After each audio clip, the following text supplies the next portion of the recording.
당신이 나의 감사 제목입니다 라는 제목으로 함께 말씀의 은혜를 받으려고 합니다. 오늘은 맥주 감사주일입니다. 맥주 감사절은 맥주라고 하는 것 원래 밀추수를 말하는 거거든요. 봄 밀추수를 한 후에 모든 종류의 곡식을 추수해서 드리는 절기, 그러니까 봄에 거둔 모든 수확이 마친 다음 하나님의 은혜에 감사해 드리는 절기가 맥주 감사주일입니다. 그래서 오늘 맥주 감사주일은 1월 1일부터 오늘 여기까지 지난 전반기를 지켜주신 하나님의 은혜에 감사해서 드리는 예배인 거죠.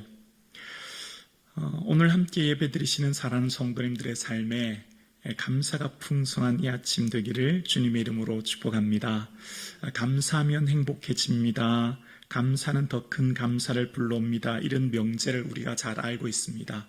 기독교뿐만 아니라 일반 사회에서도 감사의 소중함을 이야기하면서 여러분 TV 프로그램 보면 생로병사의 비밀이란 프로그램에서 일상에서 감사로 채웠더니 삶이 행복해졌다, 그런 과학적인 자료, 교실에서 아이들이 어떻게 변했는지, 또 군대에서 군인들의 내무 생활이 어떻게 변했는지를 TV로 방송하기도 하지 않습니까? 일반 사회에서도 감사하면 삶이 변화되고 삶에 기쁨이 넘친다, 이런 것을 이야기해요.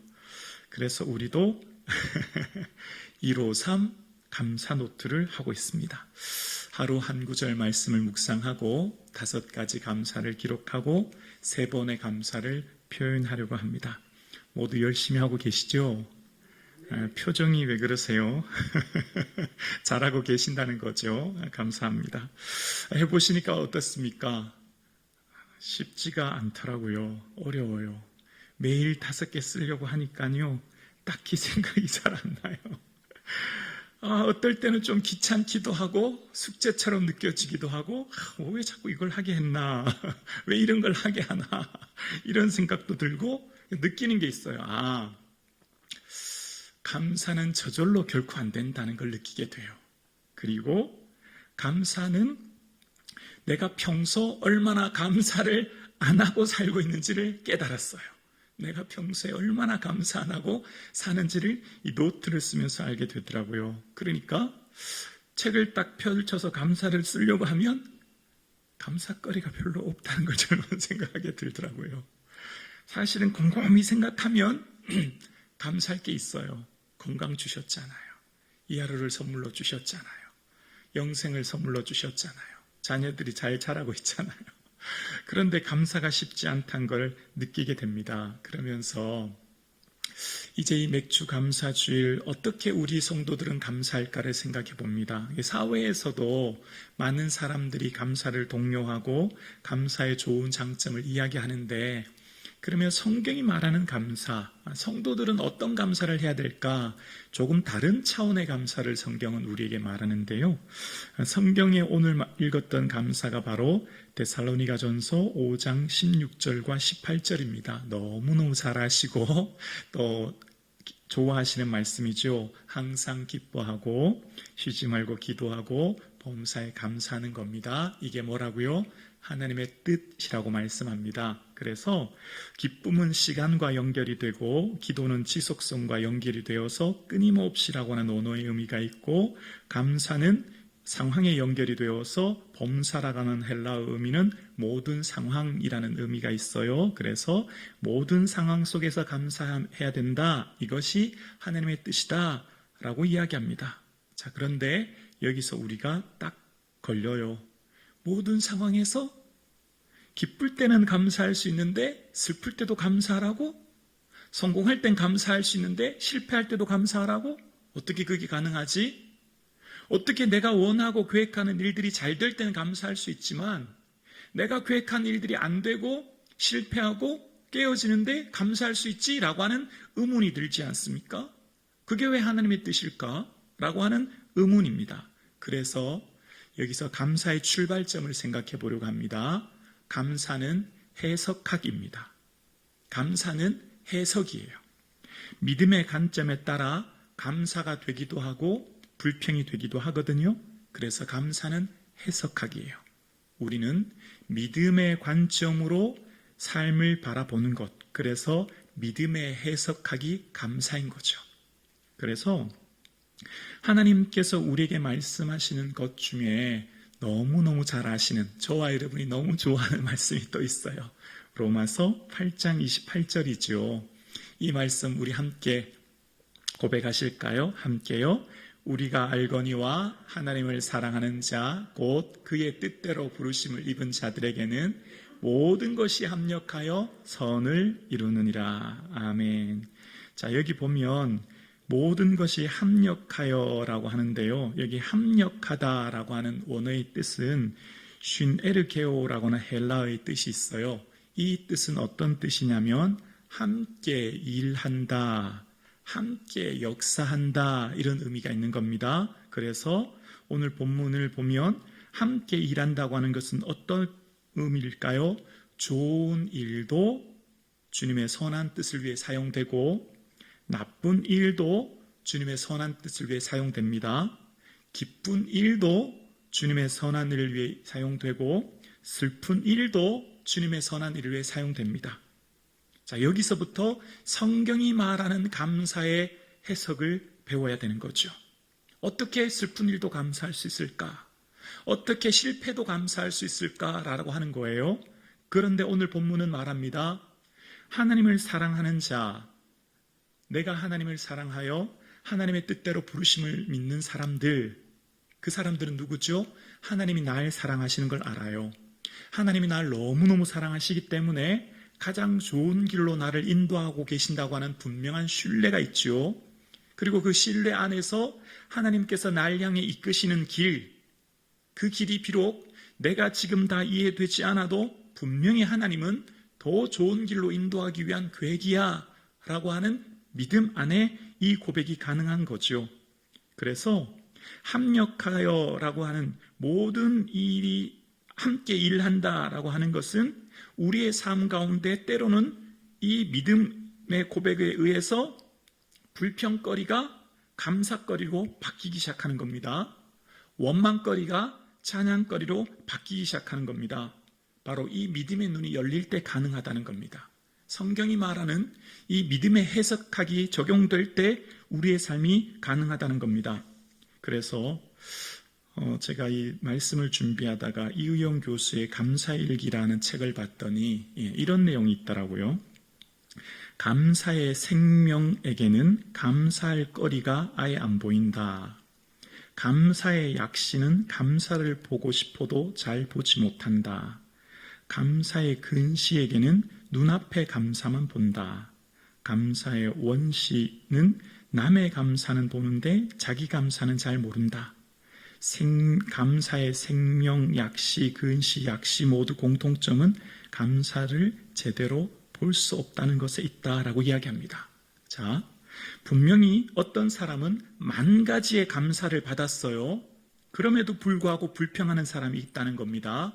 반면 10가지밖에 안 되는 감사를 받았음에도 불구하고 나는 왜 이것밖에 안 돼? 라고 하는 불평의 상황임에도 불구하고 감사하는 사람이 있는 거죠. 그러니까 감사는 조건의 문제라기보다는 태도의 문제란 걸 알 수 있습니다. 어떤 태도를 가지느냐에 따라서 감사가 해석되는 겁니다. 그래서 감사라고 하는 헬라어 유카리스티아라고 하는 것은요, 원래 유라고 하는 것은 매우, 대단히 뭐 이런 의미가 있거든요. 유라고 하는 헬라어 더하기 카리스라는 단어가 합쳐진 건데요. 카리스는 은혜라는 겁니다. 그러면 해석해보면 매우 많은 은혜가 되는 거죠. 대단히 많은 은혜가 감사라는 거예요. 지금 내 삶이 이렇게 하나님의 은혜를 받을 수 없는 상황 가운데 있는 나에게 매우 많은 은혜를 내가 지금 받았어요. 뭐죠? 성경이 말하는 은혜의 핵심은 구원입니다. 영생이에요. 천국이에요. 오늘 저와 여러분 분명히 기억해야 될 한 가지가 있어요. 우리의 영원한 감사, 변치 않은 감사 한 가지가 있습니다. 그것은 바로 대가 없이 거저받은 선물인 영생입니다. 천국입니다. 우리의 영원한 감사, 우리의 영원한 은혜 예수 그리스도입니다. 이것이 오늘 이 아침 우리가 감사해야 될 첫 번째이며 마지막 감사인 거죠. 우리 모두는 영원한 하나님 나라의 천국 시민이 되었고 그 하나님 나라를 상속받은 하나님의 자녀가 되었습니다. 이 은혜가 감격되는 이 아침 되기를 주님의 이름으로 축복합니다. 너무너무 소중해요. 이걸 만약 잃어버렸다면 회복하셔야 됩니다. 이 구원의 감격과 기쁨이 회복되는 이 아침 되기를 주님의 이름으로 축원합니다.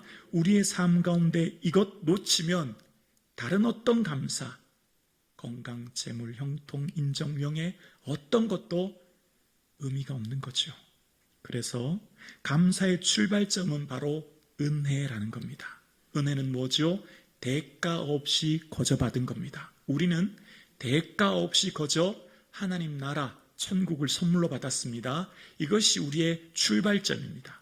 성도의 감사의 출발점이에요.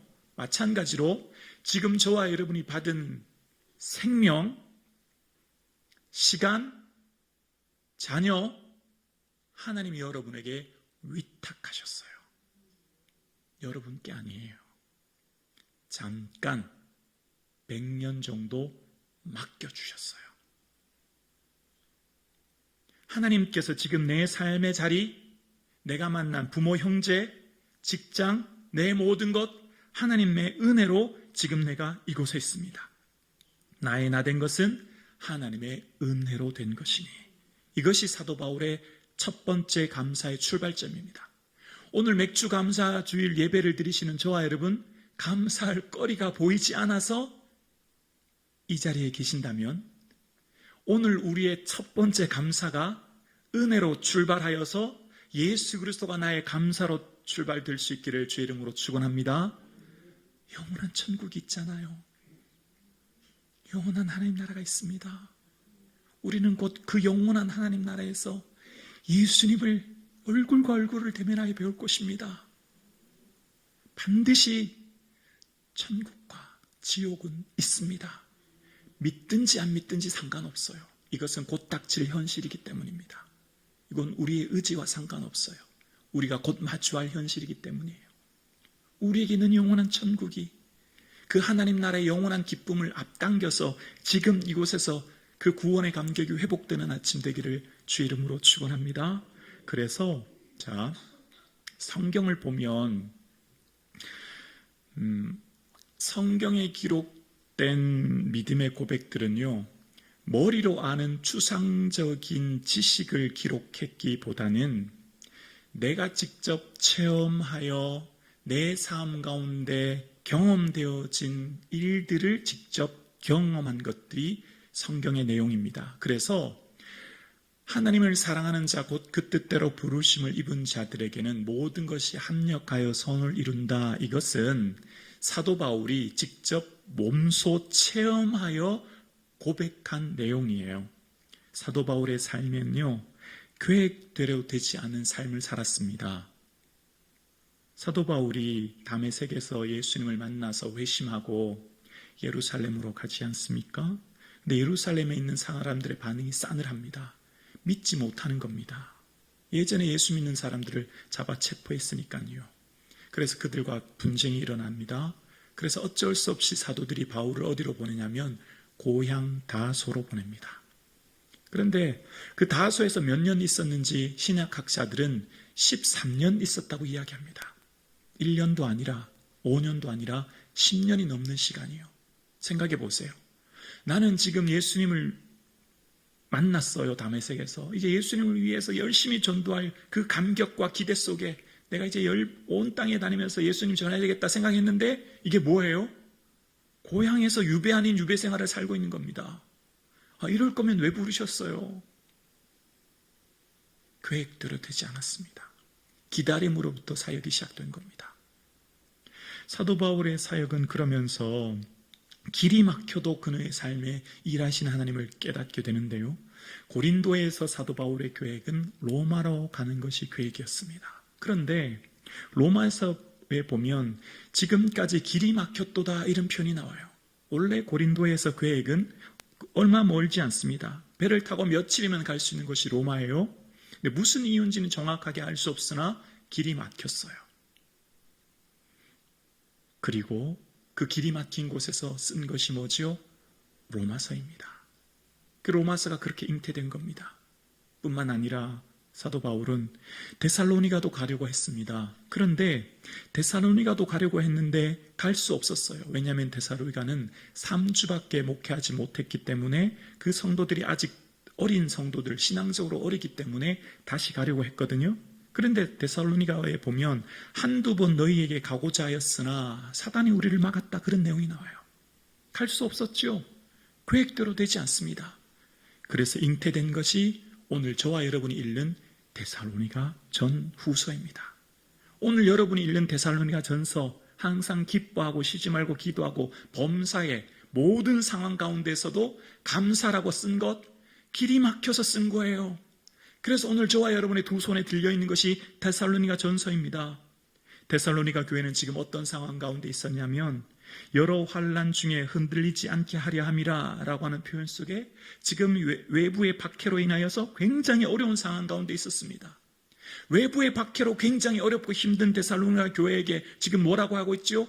기뻐하래요. 항상 기도하래요. 쉬지 말고 감사하래요. 범사에. 데살로니가 교회 성도들은 이게 아마 잘 이해되지 않았을 거예요. 그러나 사도 바울은 그의 삶의 직접적인 간증이었습니다. 하나님이 지금 길을 막으셨고, 그러나 이것을 통해 일하시는 하나님을 바라보았던 그에게 데살로니가 잉태된 거지요. 이후에 로마에 도착합니다. 그러나 로마에서 그는 가택연금 상태에 있게 되었고, 그런 가택연금 상태에 있게 된 그에게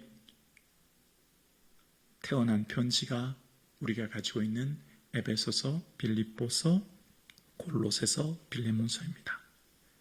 가택연금 상태에서, 갇힌 상태에서 쓰여진 편지가 바로 이 네 권의 편지인 거죠.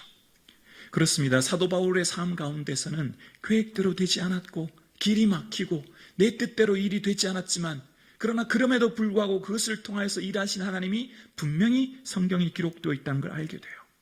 사도 바울의 원래 계획은 아시아뿐만 아니라 비두니아에서 복음을 전하려고 했는데 예수님의 영이 막아서 복음 전하지 못하게 하죠. 비두니아로 가려고 하자 하는데 예수의 영이 막았다라고 얘기해요. 그래서 환상을 보죠. 마게도냐 성도들이 도와달라고 환상을 봅니다. 그래서 사도 바울이 이는 하나님이 저 사람들에게 복음을 전하라고 우리를 부르신 줄로 인정함일러라, 이렇게 얘기합니다. 하나님이 이곳 비두니아가 아니라 저 유럽 땅에 복음을 전하라고 우리를 부르셨구나. 뭐라고요? 인정이라고 하는데요, 여기 인정이라고 하는 원어의 뜻은 연결하다라는 의미가 있어요. 연결되는 거예요. 과거에 하나님이 왜 이렇게 막으셨는지, 왜 내가 무시하에서 비두니아로 가려는데 막으셨는지 사건들의 퍼즐처럼 맞춰주는 거예요. 연결되는 거예요. 그러면서 하나님께서 일하시는 길이 보여지기 시작하는 거예요. 오늘 함께 예배드리시는 사랑하는 성도님, 감사는 해석하기예요. 여러분 예배드린 여러분의 삶 가운데 과거의 사건들을 감사의 관점으로, 합력하여 선을 이루실 주님의 관점으로 그 모든 것을 연결해서 볼 수 있는 은혜가 있기를 주님 이름으로 축원합니다. 그럴 때 우리의 삶 가운데서는 그럼에도 불구하고 감사할 수 있게 되는 거죠. 불평거리가 감사거리가 되는 거죠. 왜냐하면 반드시 하나님은 합력하여 선을 이루실 좋으신 하나님이시란 것을 우리는 믿기 때문이에요. 우리는 하나님을 사랑하고 그 뜻대로 부르심을 받았기 때문이에요. 그래서 지금 나의 삶 가운데 일하시는 하나님을 바라보는 겁니다. 그래서 여러분, 우리는 하나님이 하시는 일을 다 이해할 수 없어요. 그래서 지금은 당장 이해되지 않아요. 그러나 분명한 것은 하나님이 더 놀라운 크신 뜻과 은혜가 나의 삶을 통해 이루어질 것을 바라보는 삶을 살아가고 있는 겁니다. 여러분, 사도 바울은요, 여러분 잘 아시는 것처럼 육체의 가시가 있었습니다. 육체의 질고가 있었어요. 가시라고 하는 원어의 뜻은 말뚝이거든요. 뾰족한 말뚝이 자기 자신을 찍어 누르는 듯한 고통을 겪었다는 겁니다. 아마 그 고통이 너무나 심했을 겁니다. 그러나 그것을 인해 기도했지만 이것이 오히려 내 은혜가 족하다 말씀하시고 오히려 크게 기뻐했다라고 이야기합니다. 그러면서부터 시작된 것이 누가가 동행하기 시작해요. 누가는 디모데나 다른 신라처럼 직접적으로 교회를 사역했기 보다는 바울과 그냥 함께 동역한 사람인 걸 알게 돼요. 그렇게 누가가 함께 동행하여서 태어난 성경책이 사도행전과 누가복음이에요. 의사 누가 바울의 병을 함께 도와주기 위해 간호하며 함께 동역하기 위해 떠났던 누가를 통해서 저와 여러분의 손에 누가복음과 사도행전이 들려지는 겁니다. 우리의 삶 가운데 일하시는 하나님은 우리의 생각 너머에서 일하고 계시는 겁니다. 우리의 계획보다 크신 하나님의 계획이 지금 나의 삶을 통해 이루어지고 있는 거예요.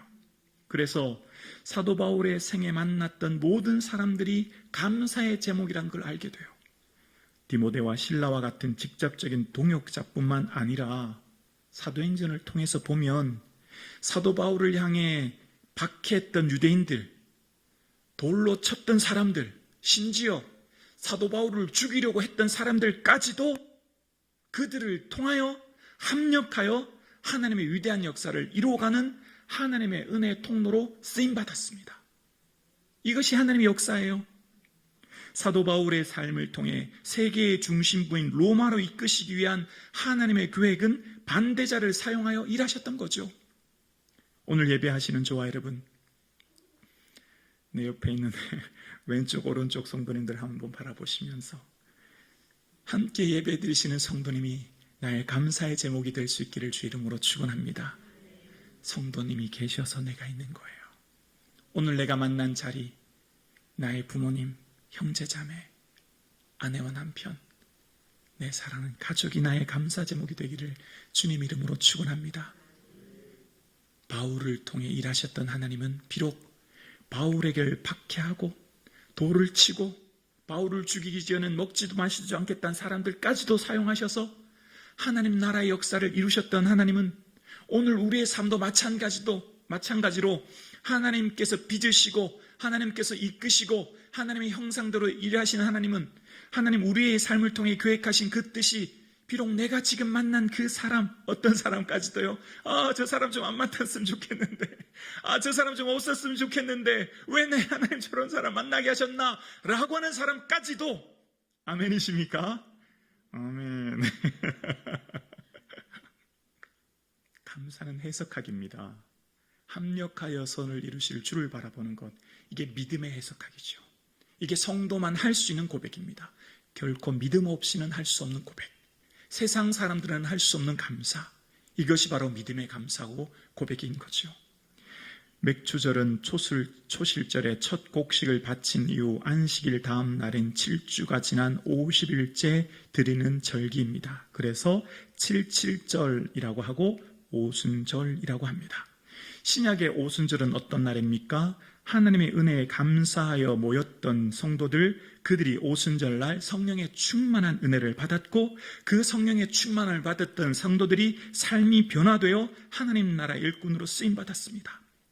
성령에 충만하면 감사하게 되고 감사한 사람은 성령 충만한 사람입니다. 감사와 성령 충만은 동전의 양면이에요. 내가 지금 성령 충만한지 아닌지는 감사를 보면 알게 되는 겁니다. 주님이 기뻐하는 성도님은 성령 충만한 성도님이고요. 성령 충만한 성도님은 반드시 감사하게 되어 있어요. 감사가 충만한 이 아침 되기를 주님의 이름으로 축복합니다. 이것이 저와 여러분을 향한 하나님의 뜻입니다.